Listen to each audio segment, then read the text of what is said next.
Welcome back to another episode of the Tater Talk podcast. Today, I'm joined by Ehsan Soltan. He's the founder and CEO of SoilTech Wireless, and he's based right here in Idaho. And we're hoping to talk about his experience growing an AgTech startup that's helping farmers solve real world problems, not just in Idaho, but in many regions. So, Ehsan, welcome. Hey, Mike, thanks for having me on. It's always a pleasure to talk taters. Yeah, I love that. I love that. So we're just meeting for the first time, and maybe many listeners are just hearing about Soil Tech for the first time as well. So, I mean, just give us a quick overview of what Soil Tech is, and then I'm really curious to hear about how it came to be and how you ended up with this company and this solution. So let's hear it. Sure. Yeah, I'm looking forward to telling my story here. In general, we are an ag tech company that delivers hardware and software to farmers to help them make decisions. So we have this little guy, which we affectionately call a beacon, and it can go under the soil to help farmers make decisions about irrigation. It works in the field as a weather station, and it can go even into storage post harvest, which is especially important for taters, right? Making sure the good work you did in the field is not undone in the months that these potatoes live in storage between harvest and processing or ending up on a grocery store shelf. And so accompanying that is our software, easy to use app where farmers can see all of their fields, all of the status, and hopefully make decisions that improve their bottom line. So very interesting. So it's this integrated solution, hardware and software that's gathering data in the field and helping farmers make decisions. So how did you come up with this idea? Well, I didn't come up with it. It Ah, was the farmers that came up with it. I met a lot of farmers in southern Idaho through my mother-in-law who works in the potato industry, and they all told me about their experiences with technology, their experiences with the farm, and what they'd like to help them from a technological standpoint.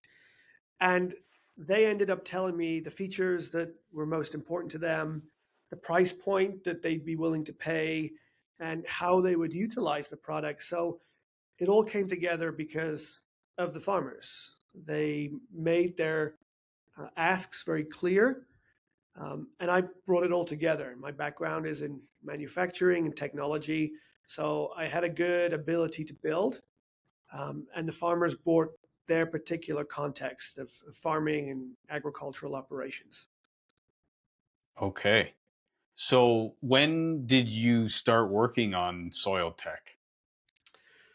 Back in 2018, I, uh, Okay. I attended a harvest meeting in Blackfoot, Idaho, met a Hmm. lot of farmers, and that's where it all kind of started.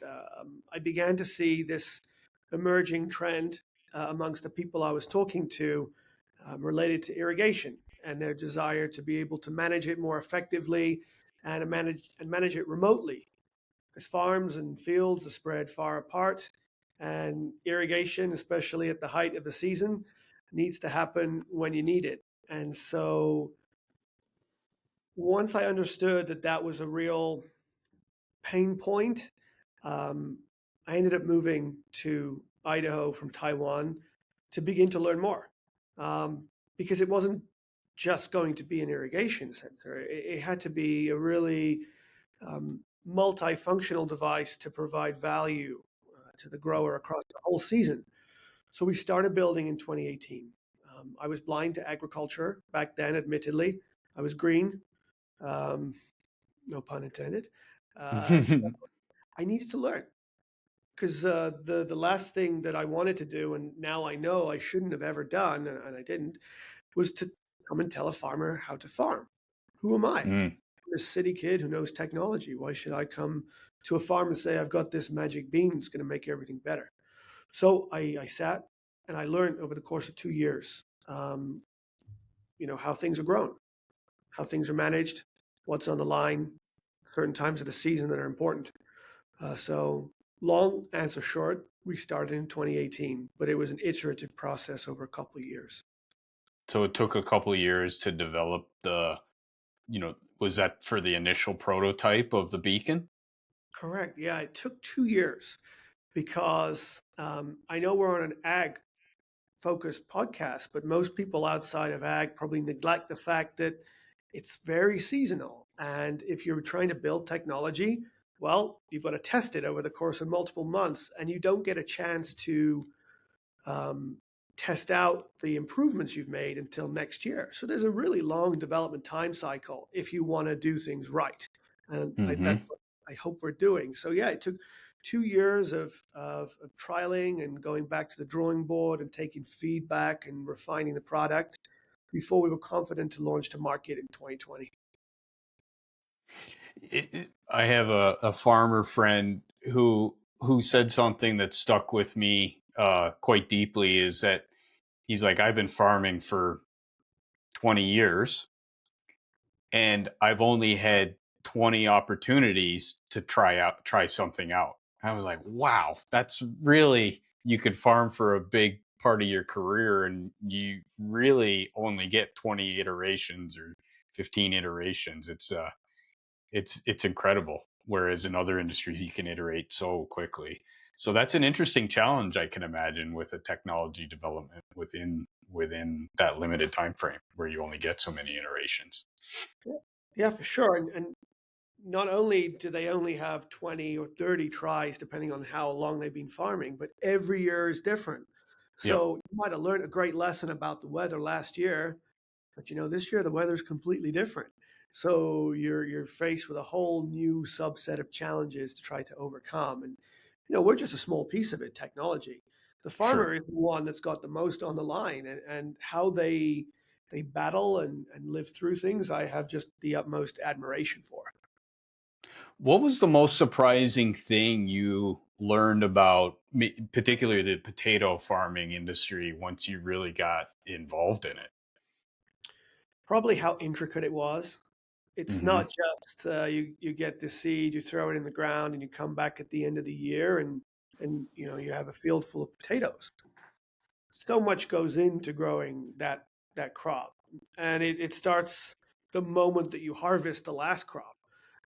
So all the planning that's involved, all the forecasting, the gambling, all of the different decisions you have to make throughout the year that, again, speaking of weather, that can change on a dime if the weather doesn't cooperate and you have to pivot. So just how many things it takes to grow a crop really just blew my mind. I was Hmm. truly ignorant to the complexity of farming.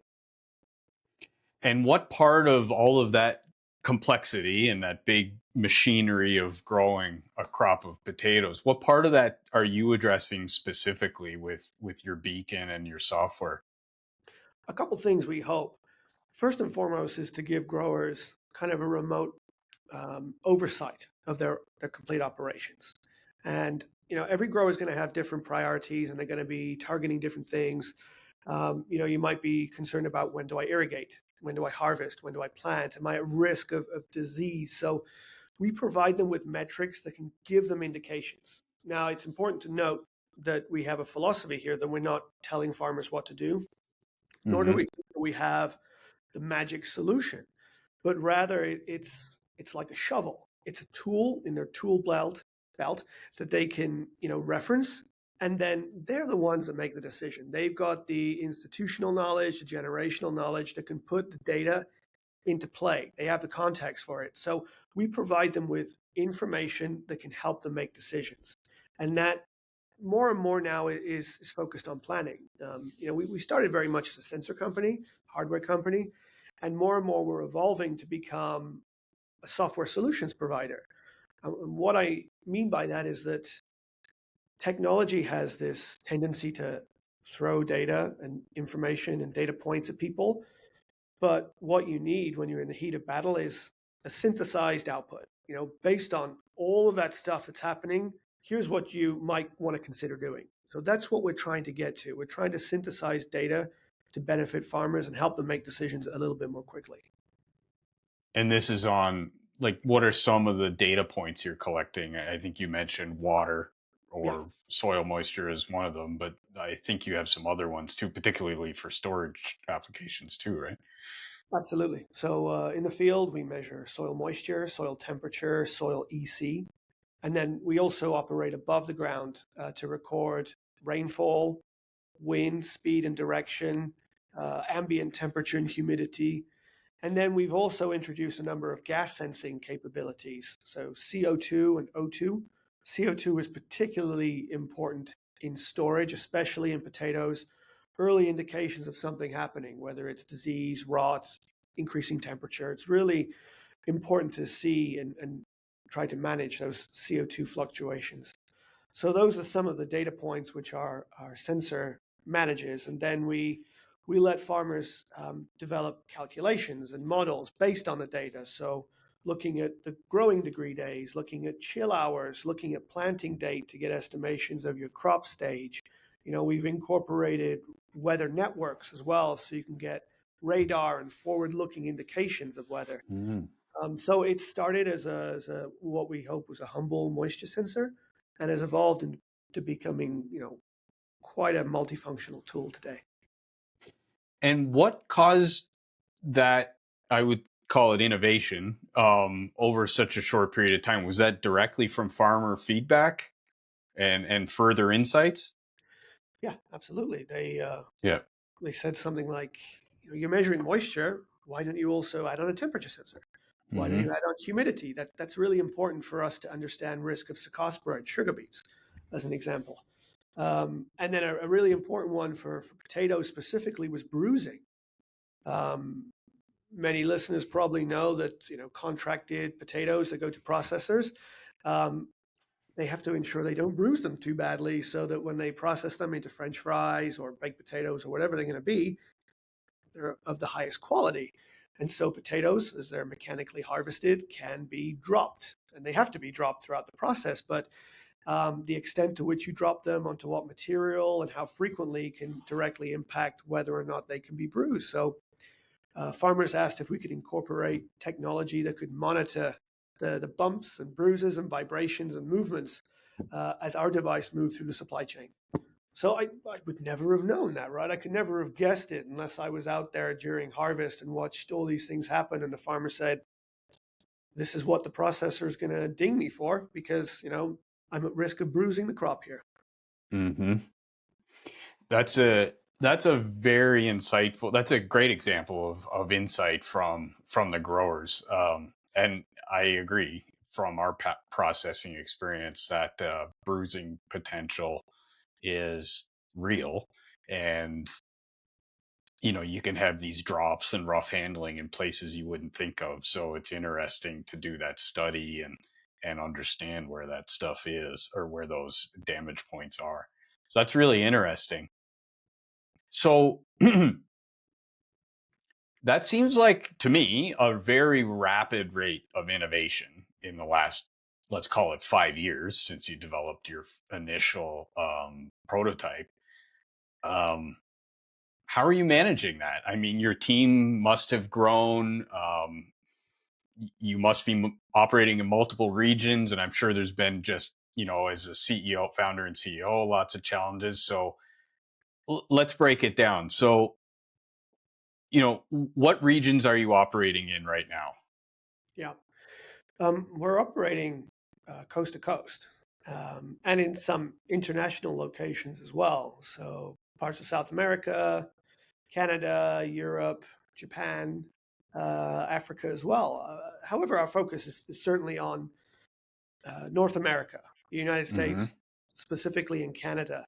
And that's because, we are a startup, we're a small team. And Hmm. there's a risk of, if you grow too wide, you can't really support everybody at once. So we're focused here in North America, and we've expanded our reach from tubers like potatoes and beets and onions, where we started, into broadacre row crops like corn, soybeans, and now kind of the veggies and the nuts and the fruits. So we're in strawberries and lemons and almonds and leafy greens and garlic. So a really wide variety of crops that we've been able to expand into over the last 5 years since launching. And how has your team grown along with that geographical expansion and also dealing with the different specialty crops and commodities? We've tried to grow very deliberately as we intend to expand into a different area. We'll do our research and then we'll try to find somebody in that area, whether it's geographically speaking or with that particular crop focus. But again, as a startup, you have limited resources, so you have to balance, and you have to find rock stars like we have on our team that are able to wear multiple hats and speak to multiple different crop types and understand different regions. So it's one of the pain points of a startup, but we recognize it's very important to have localized boots on the ground because Hmm. farming is different everywhere you go. Even if you grow the same crop in two different states, there's going to be a different approach, different philosophy, different priorities. So we're trying our best to recognize that and manage it. From I'm very curious from, just growing your company across a wide region that must take, I mean, the product and the solution does a lot of the talking, I'm sure, when you can show these results to farmers. But how are you getting the word out about what you're what you're bringing to the table for farmers? Word of mouth is the most powerful tool you can have.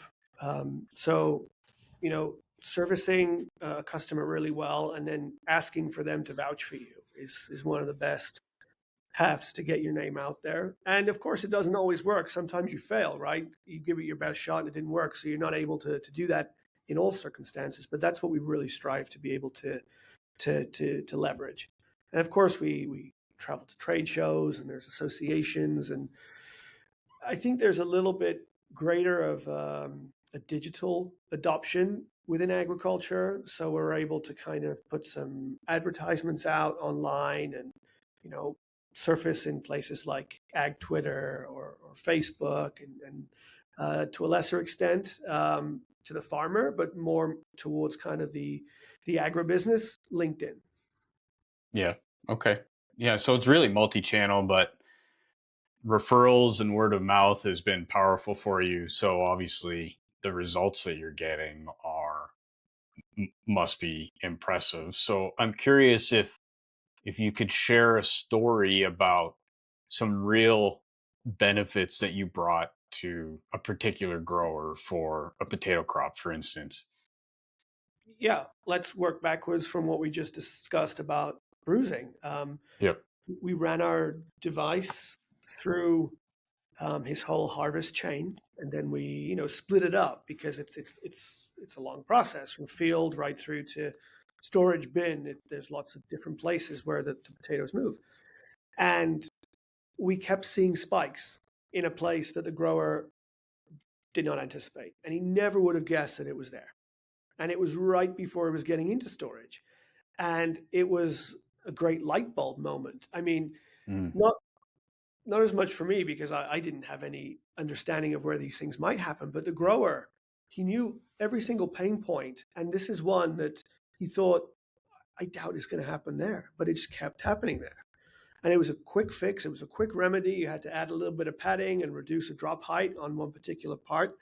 Um, and it was great, and it was an immediate unlock. It wasn't like you had to go and do Mm. research and wait 2 years and figure out. It was like drastically obvious. Yep, that's where we were receiving damage. So that was a great win for us in storage. I think in field, it's almost some interesting stories. It's almost been how do I describe it? It's you don't know what you don't know, and I think that Sure. that is so true in agriculture because of the scale. I mean, farmers are farming over 20,000 acres. You can't possibly oversee every field and every moment in time. So it was those situations where they never would have anticipated something happening, like a moisture spike. They never would have anticipated a drawdown, rather, actually, on moisture during a particular part of the season.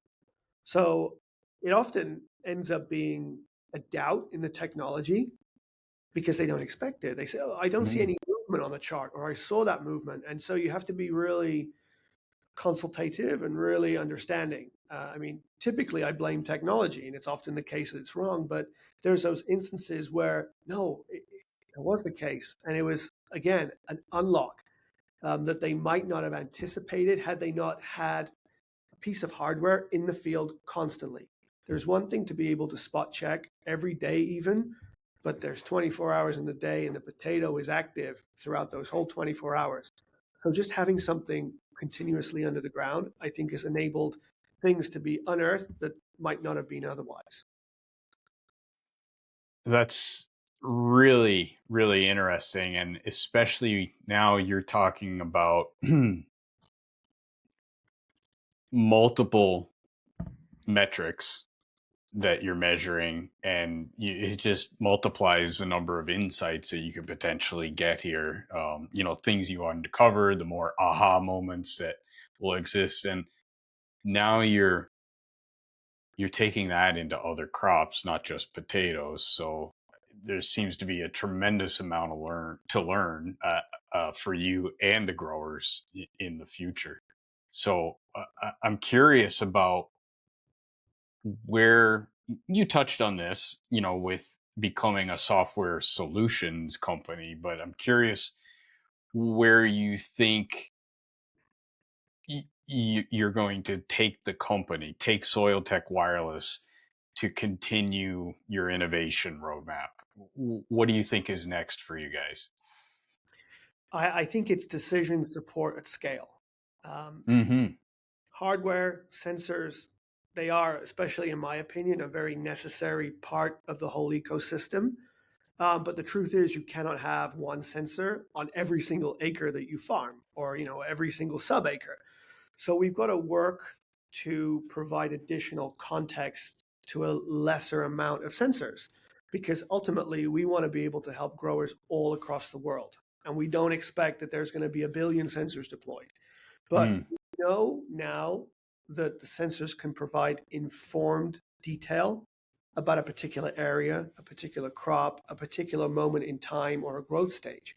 And so we're working very hard to utilize other remote sensing technologies, predictive analytics, to kind of give better indications using less sensors. So that's what we want to get towards, and then combine data sources.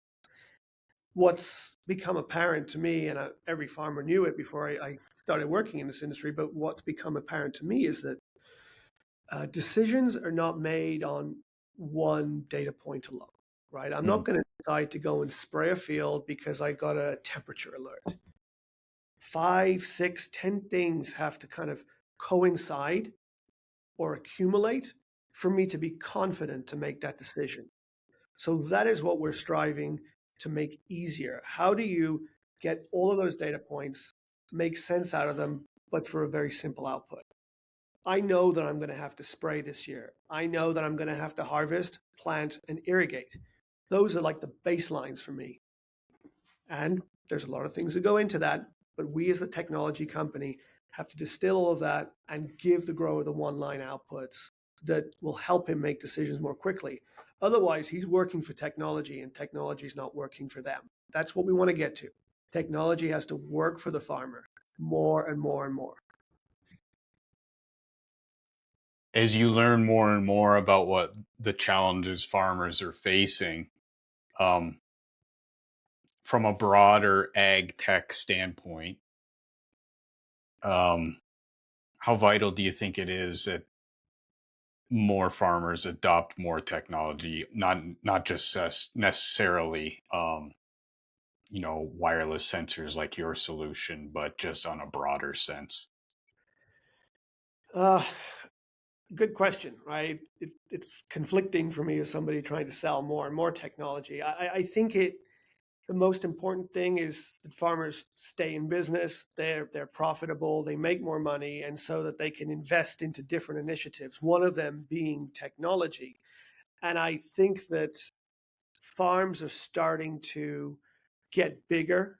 I mean, there's less owners, but more ground being Hmm. farmed and managed with less ownership. And so I think technology is going to be a necessary part of the whole equation so that you can remotely oversee what's going on and, make better decisions. Um, when you've taken on an extra 5,000 acres this year, but your manpower has stayed exactly the same, Hmm. or your costs of inputs are increasing, so you have to be even more precise with how you decide where and when to put them. So I think this is where technology can provide those indications, and it might take a year or two for them to prove themselves. And I think that that's something that has become clear. We need to have, I used the word before, a very consultative approach with the grower to let them Hmm. know there's going to be a learning curve here. We've seen these results in years prior, and we know that once you get a handle on the technology, it's going to deliver. So we have to be patient, they have to be patient. And I think together we come to a better output where the technology becomes a necessity